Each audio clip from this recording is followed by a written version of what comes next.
As are you, I hear. The Guardians and those they freed tell the most outlandish tales of your heroics in Rosalith. Which is why I came, to learn the full truth of the matter. Sort the fact from the fiction, so to speak. You were working with the Guardians of the Flame to evacuate the people of Rosalith to Port Isolde. I was, aye. Then I have questions for you. Please, come inside, Uncle. Gladly. You there? There are 2,000 gold talents in those chests. See that they're added to my nephew's coffers, would you?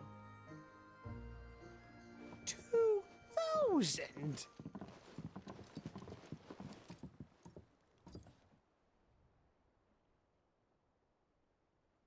And I'm afraid that is all I know. A fleet sailing south past Port Isolde. Most intriguing. Forgive me for not being able to tell you more. I hadn't the faintest idea Kupka withdrew wounded from Rosalith. Still less that my own nephew dealt the decisive blow. What do you think, Vivian?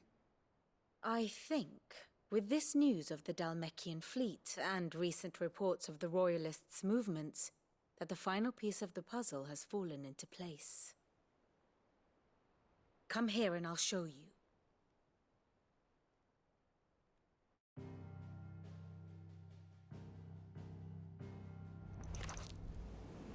It is known that Kupka's forces entered Rosaria via its unguarded coast. So can the same be said of your visitors from Waloed?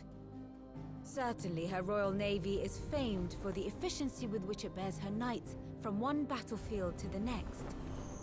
And in the Einherjar, or Black Galleon, she boasts a vessel nigh as swift and every bit as feared as the kingdom's legendary cavalry. A fitting flagship for a land apart, her naval presence being crucial to her ambitions beyond Ash. Yes. It seems safe to assume that the Royalists did indeed enter Rosaria from the sea. So then, had you a vested interest in Titan's survival, whither would you take him?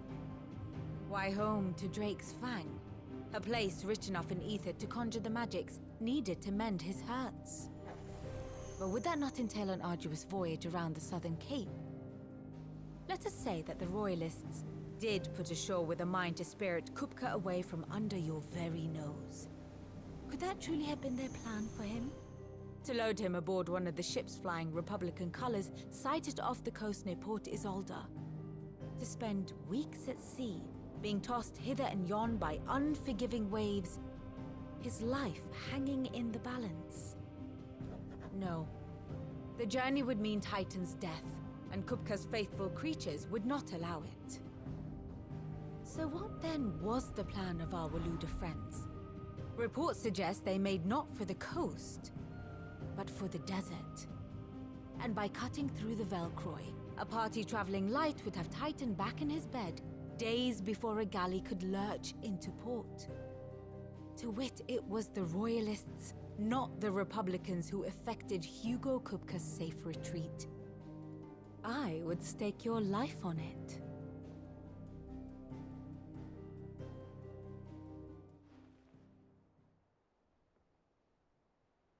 So it was the Waloeders who spirited the wretch away.